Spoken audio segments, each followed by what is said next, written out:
Inspiration sparks and raises our vibration, inspiring all of us to live our best lives. It's now my great pleasure to welcome our speaker for this evening, Stacy Schuerman.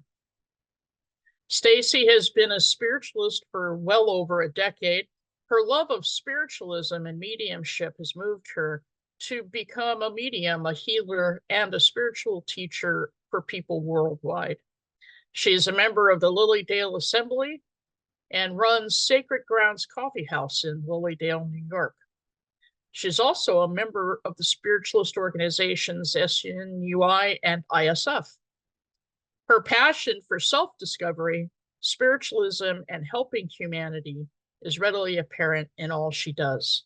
So a warm Harmony Harbor welcome to Stacy. Oh, good afternoon, evening. Not sure, depending on what coast you're on, right?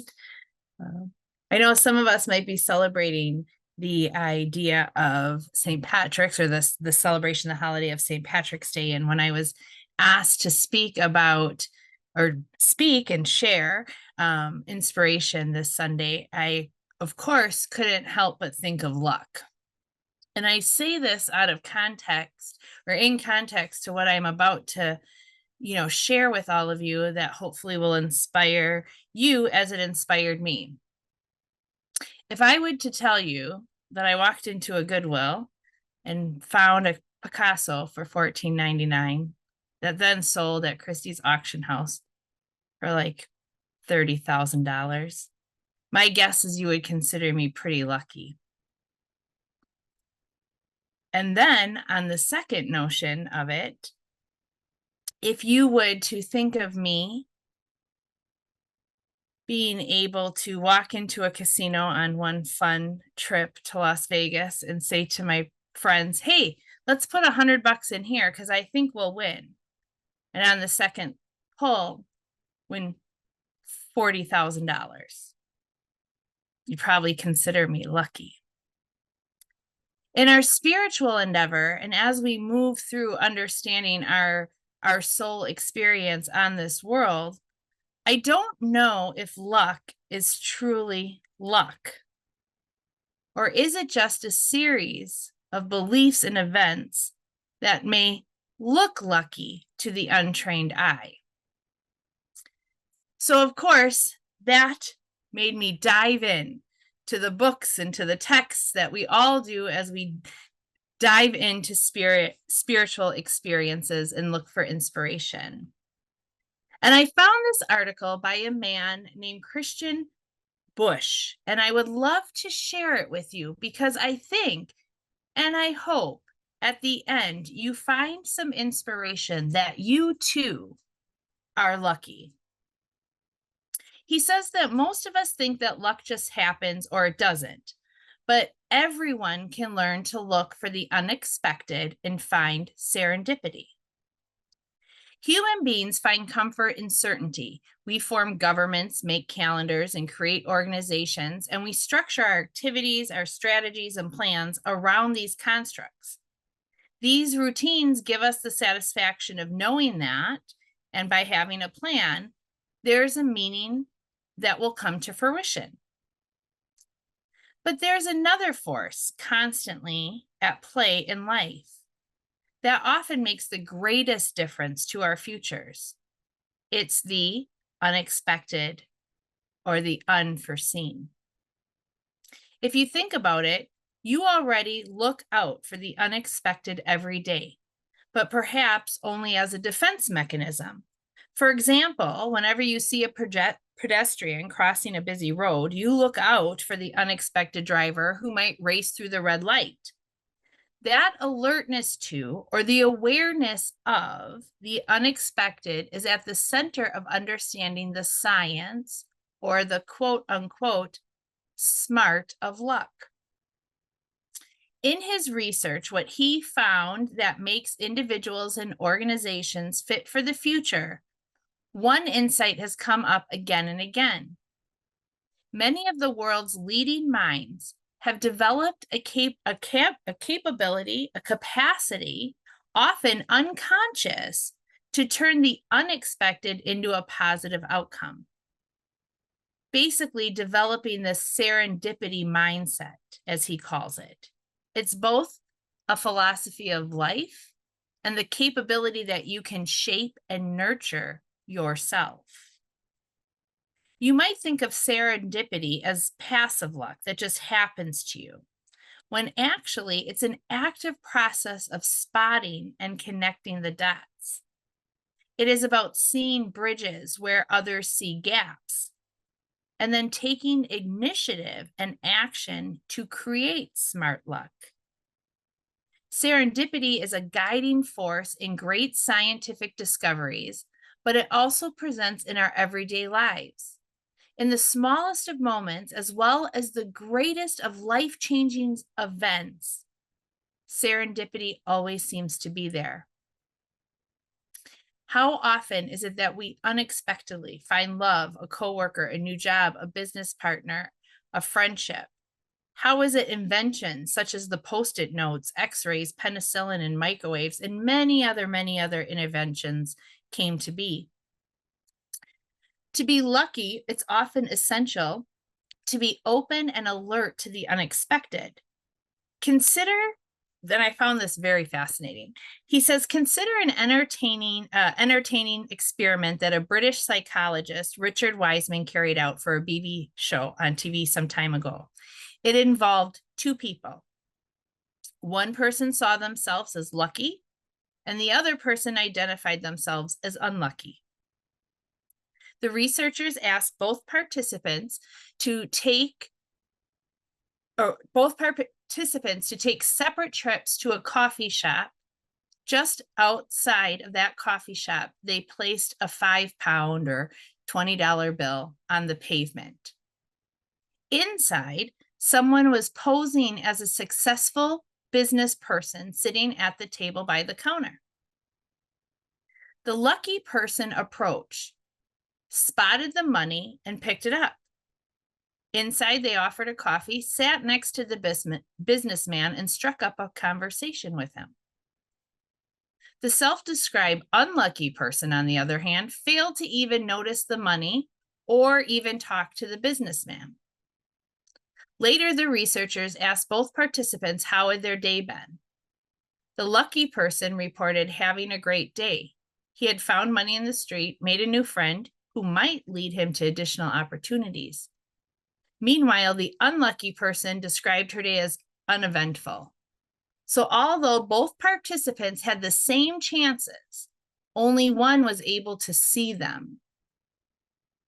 Such an experiment, while lighthearted, shows that your mindset and how you think about possibilities in your life can affect your ability to be alert when opportunity occurs.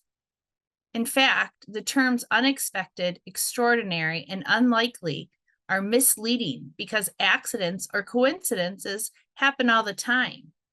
But we must be able to see the opportunity in the moment. I find this part of the article so exciting because not only does it carry out maybe a psychological or psyche evaluation to the possibility of luck, but if you're on a spiritual journey, you can see how both of these are the same, similar, and slightly different. Although being alert to the unexpected is vital for creating smart luck, there's another key factor that he talks about, something that I think is so important and even just recently stated within the healing prayer. And that's showing up and doing your part. He calls it preparation. This is partly about removing the barriers to serendipity, both our mental, our mindset, and our physical, the spaces which you live and interact with, such as overloaded schedules, senseless meetings, the infrastructure of the day, and doing anything that robs you of time, curiosity, and a sense of joy. When you prepare by strengthening your mental readiness to connect to the opportunity and creating an environment that enables you to use your skills and the available resources to act in the moment, an unprepared mind often discards unusual encounters, thereby missing the opportunities of smart luck. But this is a learned behavior, he states. Preparation is about developing the capability and the capacity to accelerate and harness the positive coincidences that show up in your life. Of course, he's not talking about toxic positivity, but he's talking about a bolder, broader mindset. And it actually makes me begin to wonder, are we the captains? Are we the creators of our own luck? So how do we do it? That's always my biggest question. I don't know about you. I need a version that I can understand, preferably not the IKEA instructions, because sometimes I have a really hard time understanding that. So he states it in 3 simple things. He says, recognize and challenges your biases. So our habits, our thoughts, our preconceptions about the world, are we always thinking that it's out to get us? Or are we looking for the major impact? He says, also stop underestimating the unexpected. It's natural to underestimate the unexpected, but when you do, you tune out opportunities to create luck. And I think that's really a fascinating fact, because I feel like when we have conversations with people, myself included, I sometimes seem to think about all the ways it can't happen than versus all the ways it can. Then he talks about hindsight bias. Now I'm going to read exactly what he wrote because, well, I don't know if I can even simplify it. Hindsight bias. When we construct stories of the past events, we often act as if it was a linear trajectory. Even through reality, most probably followed a squiggly path. This can lead us to perceive events as having been more predictable than they really were, known as hindsight bias. And then we construct narratives that conveniently explain everything away, ignoring the role of chance. This post rationalizes and speaks to our human need to find familiarity in the unknown and to control the anomalies. I think we see that a lot sometimes, don't we? We see things or we witness things in our spiritual development that sometimes has us questioning, is that really it? Or no, it must have happened this way.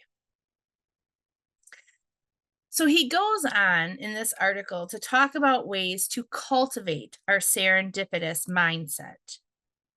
And again, I think you're going to hear that some of these ways are familiar with some of what you've already learned on your spiritual journey. He says, get into the habit of journaling. Just, write things down. What led to a positive outcome? What can you foresee in the future? Declutter your life. So he says, discover all the patterns or your belief system based on assumptions that worked or didn't work for you. And that what does not longer serve you, do not be afraid to remove. Lastly, he talks about carving out me time. He says serendipity is a process. It's an opportunity to turn chance into good fortune through your own efforts, which doesn't always happen in a flash. It requires an incubation period. Be patient, knowing that some of your efforts could result in an immediate spark, while others might be more like planting seeds, for which you'll have to wait to see what your labors produce. But respecting your time every day is a critically important habit. Scheduling and protecting the me time. So we all can be lucky. We can all cultivate our own serendipitous mindset by challenging the biases of how we see and relate to the world, including recognizing the role of the unexpected and improvising when that happens. Seeing past our barriers and our obstacles, adopt simple techniques of this mindset by changing our routines, giving ourselves me time, engaging with people more meaningfully, reframing our challenges and our mistakes by more looking at our opportunity. So I guess my question ultimately will be, are you inspired to be lucky? Thank you.